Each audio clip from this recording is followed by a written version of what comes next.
মৃত্যু হলে আশাকর্মীর পরিবারকে আশাকর্মী রুমা মণ্ডলের মৃত্যুতে শোক ও প্রতিবাদ। রায়গঞ্জে অপমানজনক মন্তব্য সহ্য করতে না পেরেই হার্ট অ্যাটাক, অভিযোগ ইউনিয়নের।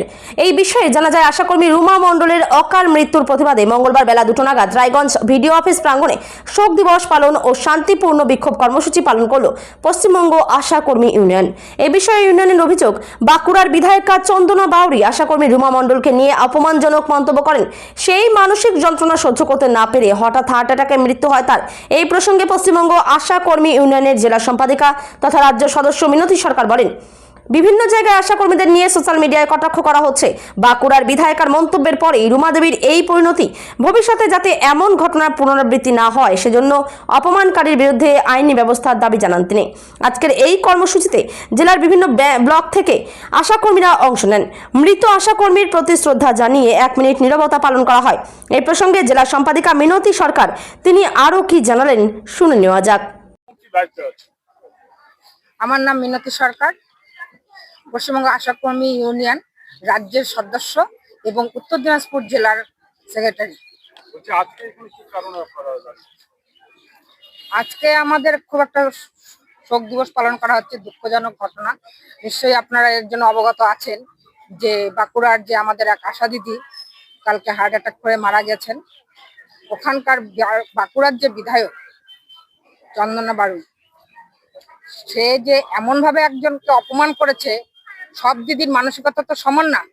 আর ওই দিদি কাজ করার পরেও তাকে রাস্তার মধ্যে পাবলিক প্লেসে যেভাবে অপমান করেছে এবং চুরি দায় অপবাদ দিচ্ছে, চটি চাটা, এটা কোন ধরনের ভাষা? এটা আমরা যে আজকে 17 বছর ধরে আমরা কাজ করছি, কোনো পাবলিক কেন কোনো কারো কাছে এই ধরনের আমরা ভাষা আমরা পাইনি।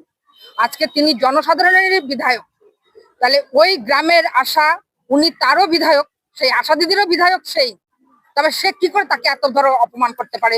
পাবলিককে যে পাবলিককে তিনি উস্কানিমূলক ভাবে ইসে করেছেন, তার জন্য সেই দিদিটা সেই এত চাপ নিতে পারেননি। একেই তো আমাদের একের পরে এক কাজের চাপ আছে, এটা গোটা রাজ্যের বাসী জানে। আমাদের ভুল ঠিক নেওয়ার জন্য আমাদের উপরে অনেক মাথা আছে। একদম আমাদের ফার্স্ট লেভেলের এনএম দিদির থেকে শুরু করে সিএম অবধি আছেন। এই এতগুলো দপ্তর আছে, আমরা যদি ভুল করি তারা আমাদেরকে জানাবে। সেই বিধায়ক কেন পাবলিক প্লেসে উস্কানিমূলক ভাবে দিয়ে পাবলিক উস্কাই দিয়ে আশাকে হেনস্থা করলো, এবং চটি চাটা এবং চুরি। আমরা কি চুরি করতে পারি? প্যারাসিটামল চুরি করবো? ওআরএস চুরি করব? এটা কি চুরি করার জিনিস? আম পাবলিক আমাদের এত শ্রদ্ধা করে, এক গ্রামের লোক আমাদের এত শ্রদ্ধা করে, সেখানে একজন বিধায়ক কেন উস্কানিমূলক গ্রামের লোককে দিলেন যে সে বাড়ি বাড়ি গিয়ে কাজটা করবে? যেখান থেকে অফিস বলছে আমাদের কাজটা উঠানো দিয়ে কথা, উপর থেকে বলে দিয়েছে আপনারা যেভাবে পারবেন কাজটা উঠায় দেন। তারা রিকোয়েস্ট করছে, উচ্চস্থ আধিকারিকরা রিকোয়েস্ট করছে আশাদেরকে যে আমরা না উঠা দিলে তারা কাজটা উঠাতে পারবে না। সেখানে জনসাধারণের প্রতিনিধি হয়ে সে কেন আশাকে এত ধরনের কথা বললেন? তিনি কেন অপমান করলেন? আর তার যে এই যে মৃত্যুটার জন্য কে দায়ী হবে? এটা সরকারকে এই দায়িত্বটা নিতে হবে। তার 12 বছরের একটা বাচ্চা মেয়ে আছে, তার ক্ষতিটা কার হলো? তার বাড়ির লোকের ক্ষতিটা হলো, বিধায়কের কিন্তু কোনো ক্ষতি হলো না। সে গলা ফুলিয়ে চটি চাটা আর চোর এই ভাষাটা বলতে বলতে তার মুখে আর বাঁধলো না। পাবলিক প্লেসে পাবলিকদেরকে উস্কাই দিচ্ছে। সেই আশা অন্য আশারা, তাহলে পাবলিকদের যদি এরকম উস্কাই দিত অন্য আশারা কি করে কাজ করবে? আমরা এই করেছি তার হাতই দেবো না। আবাস যোজনার সময় এরকম হয়েছে, অনেক আশা দিদি প্রাণ গেছে। এবারও আমরা প্রথম থেকেই এটা শুরু করেছি। যখন আমরা জয়েন্ট হই তখন কি আমাদের অ্যাপয়েন্টমেন্ট লেটার ছিল যে আমাদের ফোনে কাজ করতে হবে, ডাটা এন্ট্রি কাজ করতে হবে? সেটা তো ছিলেন না। আমরা চাইছি সেই বিধায়কের একদম চূড়ান্ত শাস্তি হোক। মাননীয় মুখ্যমন্ত্রী বলছে যে কোনো কিছুতে 0 টলারেন্স, তিনি কারো অন্যায় তিনি সহ্য করবেন না। এই অন্যায়টা তিনি কি করে সহ্য করেন সেটা আমরা দেখতে চাই। কারণ আমাদের এই যেই আশাকর্মী দিদিটা মারা গেছে তার ক্ষতিপূরণ তো দিতেই হবে, এবং বাচ্চাটার পুরো দায়িত্ব তাকে নিতে হবে। তার যে লেখাপড়া করার যে দায়িত্বটা, সে আর্লি ইনকাম ম্যান ছিলেন, তার যে দায়িত্বটা তাকে নিতে হবে। আজকে এই জিনিসটা ধামাচাপা দেওয়ার জন্য স্বাস্থ্যমন্ত্রী আমাদের ইউনিয়নের পক্ষ থেকে রাজ্যের যে সম্পাদিকা স্মৃতিকে ডেকে পাঠিয়েছে।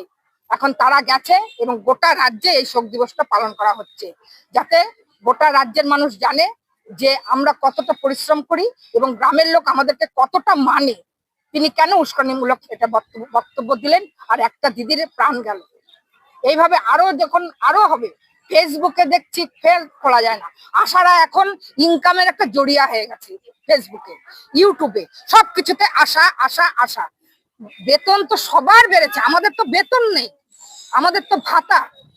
আমাদের 5,000 টাকা মুখ্যমন্ত্রী বাড়িয়েছে, মনে হচ্ছে লাখ লাখ টাকা বেরিয়েছে। কেন বিধায়ক কিন্তু সবারই তো টাকা বেড়েছে, কারো কথা তো ফেসবুকে আলোচনা হচ্ছে না।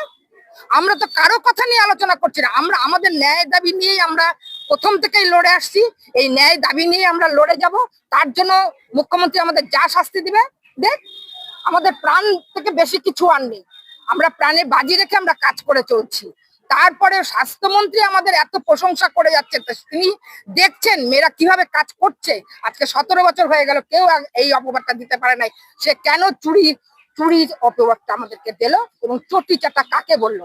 আমরা যখন 9 সালে ঢুকেছিলাম তখন কি চটি চাটা ছিল কেউ? তখন এই ভাষাটা ছিল কারো মুখে? কারো মুখে এই ভাষাটা ছিল না। একজন বিধায়ক, জনপ্রতিনিধি, সে আমাদের ওই গ্রামের সবার প্রতিনিধি, সে গ্রামেরকে কেন উস্কানিমূলক ভাবে উস্কালো গ্রামের লোক? আপনাদের দাবি যদি না মানা হয়, যে কারণে এলেন, তাহলে আগামীতে কি করবেন ভাবছেন? আগামীতে স্বাস্থ্য ভবন থেকে কি আলোচনা হচ্ছে সেটা রাত্রে আমাদের আলোচনা হবে। আমাদের স্টেট ইউনিয়ন থেকে গেছে, সম্পাদিকা গেছে, যেভাবে ইনস্ট্রাকশন আসবে আমরা সেভাবেই চলবো। আরো যদি বৃহত্তর আন্দোলনে যেতে যাবো।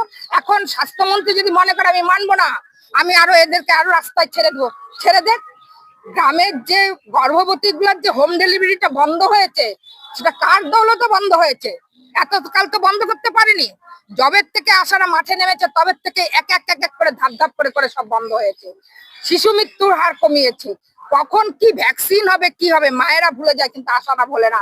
তাকে দিন তারিখ ঠিক করে বিএচএনডিতে ঠিক নিয়ে আসে, তার সেন্টারে নিয়ে আসে, কখন তাকে কি পরিষেবাটা দিতে হবে।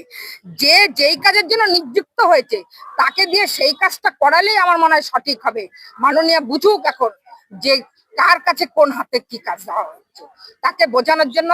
সে যদি মনে করে না আশারা যেভাবে কাজ করছে তারা সেভাবে কাজ করুক, পাল্টানোর দরকার ছিল, আমরা পাল্টিয়েছি। আমরা ভাবছিলাম আরো সুষ্ঠু এবং সুন্দরভাবে আমরা কাজ করতে পারবো, কিন্তু এখন দেখছি সেই সুন্দর মা বাচ্চার কোনো কাজই নেই। যেই কাজ আমাদের করার কথা না, যেই কাজ এই মেম্বার প্রধানদেরই করার কথা, আবাস যোজনার কাজ, রেশন কার্ডের কাজ, ভোটার কার্ড, আয়ুষ্মান ভারতের কাজ, সেই কাজ এখন আশাদের দিয়ে দিয়েছে। আশাদের যে মূল কাজ, সেই কাজ কোথায় হারিয়ে গেল? সেই কাজ কোথায় হারিয়ে গেল? তাদের এখন চাপ নেই, চাপটা তো সব আশাদেরই। গ্রামের পরিষেবাটা তো আশাদেরকে দিতে হচ্ছে বাড়তির সঙ্গে। সুতরাং বেতন বাড়িয়েছে বলে সবার মুখে মানে যা নাই তাই ভাষা, ফেসবুকে এই ধরনের ভাষা যেন আর প্রয়োগ না করে, এটা যেন মাননীয় দেখেন। এবং তিনি বলছেন জিরো টয়লেট, কোনো অত্যাচার উনি সহ্য করবেন না। এই অত্যাচারটা উনি কি করে সহ্য করে? একজন আশা দিদি প্রাণ গেল, এরকম যে আরো যাবে না তার কোনো মানে নেই। এর আগেও কুচবিহারের একজনের গেছে, আরো যে কত যাচ্ছে সব আস্তে আস্তে বের হবে।